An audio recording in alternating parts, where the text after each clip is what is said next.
ഞങ്ങൾ പ്രളയവുമായി ബന്ധപ്പെട്ട ഈ ജില്ലയിലെ സ്ഥിതിഗതികൾ ഉദ്യോഗസ്ഥരുമായി വിലയിരുത്തി.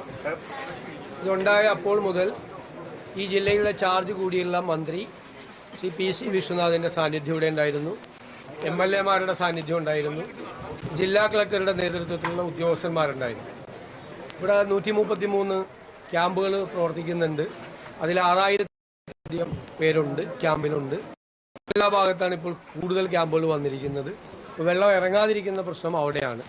ഇതുവരെയുള്ള നടപടിക്രമങ്ങൾ വിലയിരുത്തി സംസ്ഥാന സർക്കാർ പൂർണ്ണമായ അധികാരം ജില്ലാ ഭരണകൂടത്തിന് എത്ര രൂപ വേണമെങ്കിലും ചെലവാക്കാനുള്ള അധികാരം കൊടുത്തിട്ടുണ്ട്. ക്യാമ്പിലെ ഭക്ഷണ സാധനങ്ങൾക്കൊക്കെ ഏറ്റവും നല്ല രീതിയിൽ, ഏറ്റവും ശുചിയായ രീതിയിൽ ഭക്ഷണം കൊടുക്കണമെന്ന് നിർദ്ദേശിച്ചിട്ടുണ്ട്. അത് ചെയ്തു വരുന്നുണ്ട് ഭംഗിയായിട്ട്. ആവശ്യമായ ടോയ്ലറ്റ് സൗകര്യം ഇല്ലാത്ത സ്ഥലങ്ങളിൽ ബയോ ടോയ്ലറ്റുകൾ കൊണ്ടുവരാൻ വേണ്ടിയിട്ടുള്ള സംവിധാനങ്ങൾ ഏർപ്പെടുത്തിയിട്ടുണ്ട്. എല്ലാ സ്ഥലത്തും ലൈറ്റ് ഏർപ്പാട് ചെയ്തിട്ടുണ്ട്. പോലീസിൻ്റെ പ്രത്യേകമായ സുരക്ഷാ സംവിധാനം എല്ലാ ക്യാമ്പുകളിലും ഏർപ്പെടുത്തിയിട്ടുണ്ട്. ഇനി വെള്ളം ഒഴിഞ്ഞു കഴിയുമ്പോൾ തിരിച്ച് വീടുകളിലേക്ക് പോകുന്നവർക്ക് വെള്ളം കയറിയ വീടുകൾക്ക് 10,000 രൂപ ധനസഹായമായിട്ട് അത് നൽകും. തീർച്ചയായിട്ടും ഇത് ഒരു പത്തനംതിട്ട ജില്ലയിൽ ഈ പ്രതിഭാസം വീണ്ടും ആവർത്തിക്കുകയാണ്. 2018-ലെയും 2019-ലെയും വലിയ പ്രളയത്തിന് ശേഷം ഉണ്ടായ കാര്യങ്ങൾ, അതിന് ശേഷമുള്ള ഒരു നടപടിക്രമങ്ങൾ സ്വീകരിക്കാത്തതിൻ്റെ ഒരു പ്രശ്നം കൂടിയുണ്ട്. പമ്പ ഉൾപ്പെടെയുള്ള നദികളിലെല്ലാം അന്ന് വന്നടിഞ്ഞ മണ്ണും ഓരോ പ്രളയത്തിലും വന്നടിയുന്ന മണ്ണും നിറഞ്ഞു കിടക്കുകയാണ്.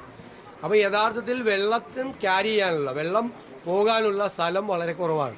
അപ്പോൾ ഈ മണ്ണ് പെട്ടെന്ന് നീക്കം ചെയ്താൽ മാത്രമാണ്. ഇതിപ്പോൾ ചെറിയ മഴ പെയ്താൽ പോലും വെള്ളം പൊങ്ങുന്ന സ്ഥലമായി പല പ്രദേശവും മാറിയിരിക്കുകയാണ്. അപ്പോൾ പുഴയുടെ ആഴം കുറഞ്ഞിരിക്കുകയാണ്. അത് മണ്ണ് നീക്കം ചെയ്യാനുള്ള നടപടികൾ അടിയന്തരമായി തന്നെ സ്വീകരിക്കും. ഇവിടെ മാത്രമല്ല, സംസ്ഥാനത്ത് ഉടനീളം സ്വീകരിക്കും. അതിന് ഏറ്റവും കൂടുതൽ പ്രാധാന്യവും മുൻഗണനയും പത്തനംതിട്ട ജില്ലയിൽ കൊടുക്കും. അതുപോലെ കാലാവസ്ഥ പ്രവചനവുമായി ബന്ധപ്പെട്ട നിലവിലുള്ള സംവിധാനങ്ങൾ നല്ല രീതിയിൽ മെച്ചപ്പെടുത്താനുള്ള തീരുമാനം നമ്മൾ ബജറ്റിൽ തന്നെ പ്രഖ്യാപിച്ചിട്ടുണ്ട്. ഡിസാസ്റ്റർ മാനേജ്മെൻറ്റ് റെസീലിയൻസ് സിസ്റ്റം ഉണ്ടാവും. അതും ഏറ്റവും ഒരു പൈലറ്റ് പ്രോജക്റ്റായിട്ട് നമ്മൾ പത്തനംതിട്ട ജില്ലയിൽ തന്നെ നടപ്പാക്കാനുള്ള തീരുമാനമാണ് നമ്മൾ എടുത്തിരിക്കുന്നത്.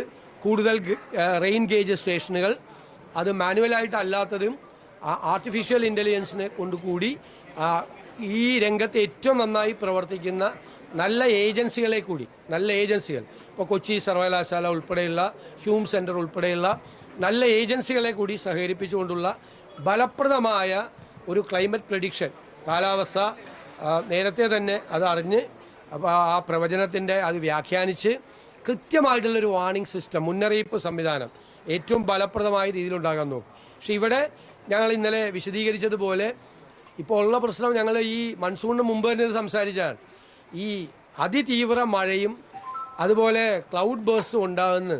റഡാറിൽ ഇത് അറിഞ്ഞു കഴിഞ്ഞാൽ നമ്മൾ ആളുകളെ മാറ്റുന്നതിനുള്ള സമയം കിട്ടുന്നില്ല. അത്ര ചെറിയ ഗ്യാപ്പിൽ ഇത്രയും വലിയ മഴ പെയ്യാണ്. 200 മില്ലിക്ക് മീതെ മഴ പെയ്താൽ തന്നെ അതിതീവ്ര മഴയാണ്. ഇവിടെ പല സ്ഥലത്തും 340 ആണ് വടശ്ശേരിക്കരയിലേത്. അപ്പോൾ ഒരുപാട് സ്ഥലത്ത് ഈ 200-ന് മീതെ അതിതീവ്ര മഴ വളരെ കുറഞ്ഞ സമയം ഉണ്ടായിരിക്കുകയാണ്. പിന്നെ വെള്ളം പൊങ്ങാനുള്ള പ്രധാനപ്പെട്ട കാരണം വനത്തിന് അകത്തുണ്ടായ ലാൻഡ് സ്ലൈഡുകളും ലാൻഡ് സ്ലിപ്പുകളുമാണ്. ധാരാളം ലാൻഡ് സ്ലൈഡും ലാൻഡ് സ്ലിപ്പും വനത്തിനകത്തുണ്ടായിട്ടുണ്ട്. ഒരുപക്ഷെ വലിയ ഭാഗ്യം കൊണ്ടാണ് വലിയ ഈ അധികം മരണങ്ങളോ അങ്ങനത്തെ വലിയ അപകടങ്ങളോ ഉണ്ടാകാതെ പോയതൊരു ഭാഗ്യത്തിൻ്റെ ഒരു ഘടകം കൂടി യഥാർത്ഥത്തിലുണ്ട്. അപ്പോൾ വനത്തിന് അകത്തു നിന്നും ആ പൊട്ടിയൊലിച്ചു വന്ന വെള്ളമാണ്. വലിയ ലാൻഡ് സ്ലൈഡ് ഉണ്ടായിട്ടുണ്ട്, ചെറിയ ചെറിയ ലാൻഡ് സ്ലിപ്പുകൾ ധാരാളമായിട്ടുണ്ടായിട്ടുണ്ട്. ഫോറസ്റ്റ് ഡിപ്പാർട്ട്മെൻറ്റും അത് റിപ്പോർട്ട് ചെയ്തിട്ടുണ്ട്, അല്ലാത്ത സ്ഥലങ്ങളിലും ഉണ്ടായിട്ടുണ്ട്. അപ്പോൾ അതെല്ലാം കൂടി പരിശോധിച്ചുള്ളൊരു ഫലപ്രദമായ, ഇന്ത്യയിലെ തന്നെ ഏറ്റവും ഫലപ്രദമായ ഒരു ഡിസാസ്റ്റർ മാനേജ്മെൻറ്റ് റെസീലിയൻസ് സിസ്റ്റം കേരളത്തിൽ ഉണ്ടാകുന്നതിനെക്കുറിച്ച് നമുക്ക് ആലോചിക്കും. അതിന് പത്തനംതിട്ട ജില്ലയ്ക്ക് പൂർണ്ണമായ മുൻഗണന നൽകും.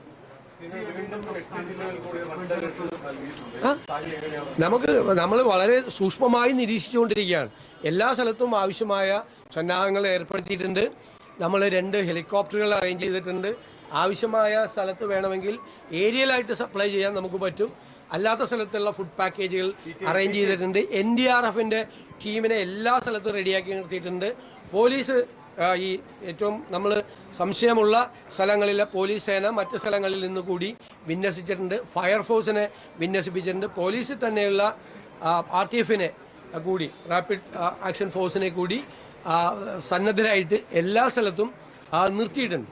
നമുക്ക് ആകെ ഒരു ഭയമുള്ളത് ഈ അതിതീവ്ര മഴയാണ്. ഒരു മുന്നറിയിപ്പും ഇല്ലാതെ എവിടെയാണ് ഇത്, അത് ഏറ്റവും നമ്മൾ പറഞ്ഞല്ലോ ഏറ്റവും സെൻസിറ്റീവായ സ്ഥലത്ത്, പ്രത്യേകിച്ച് ഈ പശ്ചിമഘട്ട മലനിരകളിലെ സെൻസിറ്റീവായ സ്ഥലത്ത് അത് പെയ്യുമ്പോൾ ഉണ്ടാകുന്ന ലാൻഡ് സ്ലിപ്പുകളുമാണ് നമ്മളെ ഏറ്റവും കൂടുതൽ ഭയപ്പെടുന്നത്.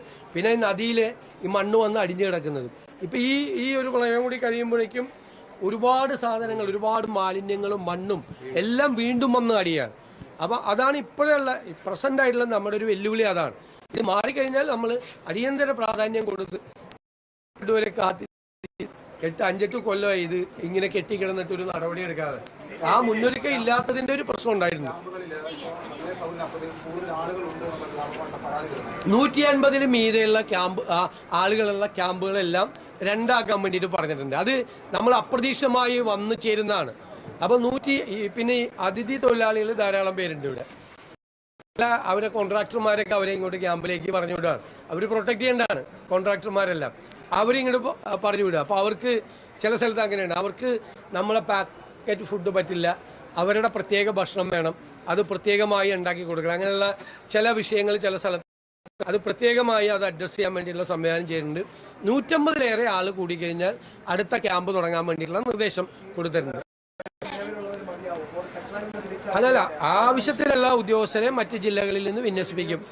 അത് പറഞ്ഞിട്ടുണ്ട്, അവർക്ക് പറഞ്ഞിട്ടുണ്ട്, ജില്ലാ കളക്ടറോട് പറഞ്ഞിട്ടുണ്ട്. അത് റവന്യൂ ഡിപ്പാർട്ട്മെൻറ്റ് അതിന് ആവശ്യമായ നിർദ്ദേശം കൊടുത്തിട്ടുണ്ട്. എത്ര വേണമെങ്കിലും ഉദ്യോഗസ്ഥന്മാരെ കൊടുക്കും.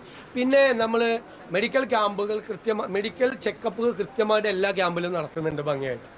അത് ആരോഗ്യ സംവിധാനത്തിൽ നിന്ന് തന്നെ ഡിപ്പാർട്ട്മെൻറ്റിൻ്റെ ഭാഗമായിട്ട് ചെയ്യുന്നുണ്ട്. അതുകൂടാതെ പത്തനംതിട്ട ജില്ലയിലെ പ്രധാനപ്പെട്ട സ്വകാര്യ ആശുപത്രികളുടെ നേതൃത്വത്തിൽ വിവിധ സ്ഥലങ്ങളിൽ മെഡിക്കൽ ക്യാമ്പുകൾ സംഘടിപ്പിച്ചും പരിശോധിക്കുന്നുണ്ട്. മറ്റ് രോഗങ്ങളൊന്നും ഉണ്ടാകാതിരിക്കാൻ വേണ്ടിയിട്ടുള്ള ശ്രമങ്ങൾ നടത്തുന്നുണ്ട്. ഇവർ തിരിച്ചു ചെല്ലുമ്പോൾ അവരുടെ കിണറിൽ ക്ലോറിനേഷൻ നടത്തി വെള്ളം ശുദ്ധീകരിക്കാൻ വേണ്ടിയിട്ടുള്ള മെറ്റീരിയൽസ് കൂടി അതുകൂടി ഇതിനോടൊപ്പം തന്നെ സപ്ലൈ ചെയ്യാനുള്ള സംവിധാനം ഏർപ്പെടുത്തിയിട്ടുണ്ട്. അല്ല, ചെയ്തല്ലേ പറ്റുള്ളൂ. നമ്മൾ അതെല്ലാത്തിനും റെഡിയാണ്. എല്ലാ കാര്യങ്ങളും ചെയ്യുന്നതിന് വേണ്ടിയിട്ട് റെഡിയാണ്. ഏതെല്ലാം ജില്ലകളാണ് എന്ന് പരിശോധിച്ചിട്ടുണ്ട്. അതിൽ ഏറ്റവും അപകട സാധ്യതയുള്ള പ്രദേശങ്ങളെ ഐഡൻറ്റിഫൈ ചെയ്തിട്ടുണ്ട്. അവിടെ പ്രത്യേകമായ സംവിധാനങ്ങൾ ഏർപ്പെടും. Yes, missing. No, it is missing. It is missing. We are searching through various means.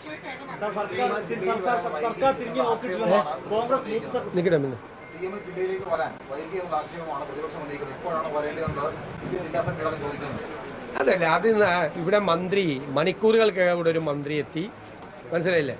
ഈ സംഭവം ഉണ്ടായി. നമ്മൾ പോകുന്നതല്ലല്ലോ, നമ്മൾ ചെല്ലുന്നത് അവിടെയുള്ള സംവിധാനങ്ങൾ വിലയിരുത്താൻ വേണ്ടിയിട്ടാണ്. ആദ്യം സംവിധാനങ്ങൾ ഉണ്ടാക്കണ്ടേ. വെളുപ്പിന് 5 മണിക്ക് അറിഞ്ഞത് മുതൽ എല്ലാ മന്ത്രിമാരെയും ജില്ലയിൽ ബന്ധപ്പെട്ടു. അവരെല്ലാവരും ആ സ്ഥലത്തെത്തി. എല്ലാ MLAമാരെയും ബന്ധപ്പെടുത്തി, എല്ലാ കളക്ടർമാരെയും ബന്ധപ്പെട്ടു. ചീഫ് സെക്രട്ടറിയുടെ ഓഫീസിലും മുഖ്യമന്ത്രിയുടെ ഓഫീസിലും കാര്യങ്ങൾ അറിയിക്കാൻ വേണ്ടിയിട്ടുള്ള സംവിധാനങ്ങൾ ഏർപ്പെടുത്തി. അഡീഷണൽ ആയിട്ടുള്ള പണം അനുവദിക്കുന്നതിനുള്ള ഉൾപ്പെടെയുള്ള ഏർപ്പാടുകൾ ഏർപ്പെടുത്തി. അതാണ്. പിന്നെ ഞാൻ CPM ജില്ലാ കമ്മിറ്റി പറയുന്ന അനുസരിച്ചുള്ള ഡേറ്റിലല്ലല്ലോ ഞാൻ പോകുന്നത്.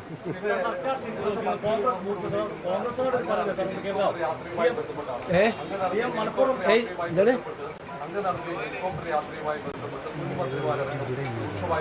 അതെല്ലാം ക്ലിയർ ചെയ്ത കേസാണ്. ഇന്നലെ ക്ലിയർ ചെയ്ത. നിങ്ങളിപ്പോൾ ഇവിടെ ഞാൻ വന്നിരിക്കുന്നത് ഈ വിഷയത്തിന്. അതെല്ലാം ഇന്നലെ പത്രസമ്മേളനത്തിൽ ക്ലിയർ ചെയ്ത. Please please please.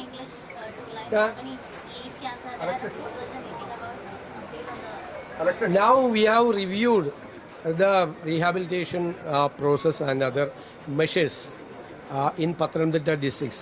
There are more than 133 camps. The inhabitants are more than 6,000. The camps, all measures are taken by the government to provide the food, shelter, and toilets were arranged. and then now we are providing sufficient help when they are going back to their home also. We have made all arrangements.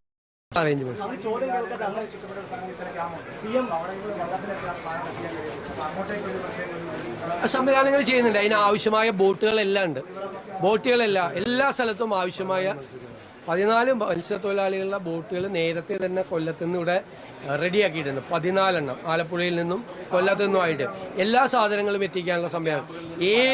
ഏത് ക്യാമ്പിലാണ് കുറവെന്ന് പറഞ്ഞു കഴിഞ്ഞാൽ ആ മിനിറ്റുകൾ കൊണ്ട് അവിടെ എത്തിക്കാൻ വേണ്ടിയിട്ടുള്ള ആ സംവിധാനങ്ങളുണ്ട്. ക്യാമ്പുകളിൽ എല്ലാ സാധനങ്ങളും അത് രാവിലെ ബൂത്ത് പ്രസിഡന്റിന്റെ വീട്ടിൽ പോയല്ലേ.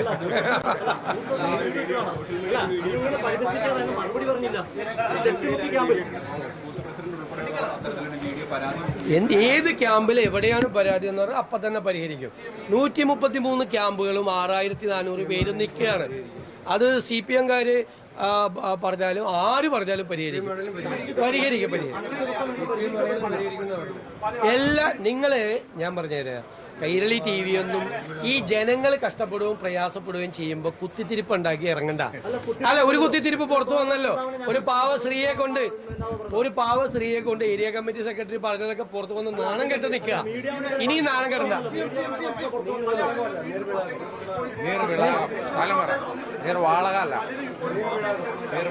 അതൊരു പ്രധാനപ്പെട്ട പ്രശ്നമാണ്. മന്ത്രിയും MLA മാരും ആ പരാതി പറഞ്ഞു. പല വീടുകളിൽ നിന്നും നമ്മൾ ഇവാക്യുവേഷൻ നടത്താൻ വേണ്ടിയിട്ട് നിർദ്ദേശം കൊടുക്കുമ്പോൾ അവർ പോരുന്നില്ല. അവർ ചില വീട്ടിലൊക്കെ 2ാമത്തെ നിലയിലൊക്കെ നിൽക്കുകയാണ്. അത് വെള്ളം കയറി കഴിഞ്ഞാൽ പിന്നെ നമുക്ക് അവിടെ പോയി അവരെ രക്ഷപ്പെടുത്താൻ ബുദ്ധിമുട്ടായിരിക്കും. അതുകൊണ്ട് ഞങ്ങൾക്ക് എല്ലാവരോടും പറയാനുള്ളത് ഉദ്യോഗസ്ഥന്മാരുടെയും ജനപ്രതിനിധികളുടെയും ആ അപേക്ഷ പരിഗണിച്ച് ഈ ഇവാക്യുവേഷൻ നടത്തുന്ന ആളുകളെ മാറ്റിപ്പാർപ്പിക്കുന്ന സ്ഥലത്ത് അതുമായിട്ട് പൂർണ്ണമായി സഹകരിക്കണം എന്ന് ഞാൻ കൂടി വിനീതമായി അഭ്യർത്ഥിക്കുകയാണ്.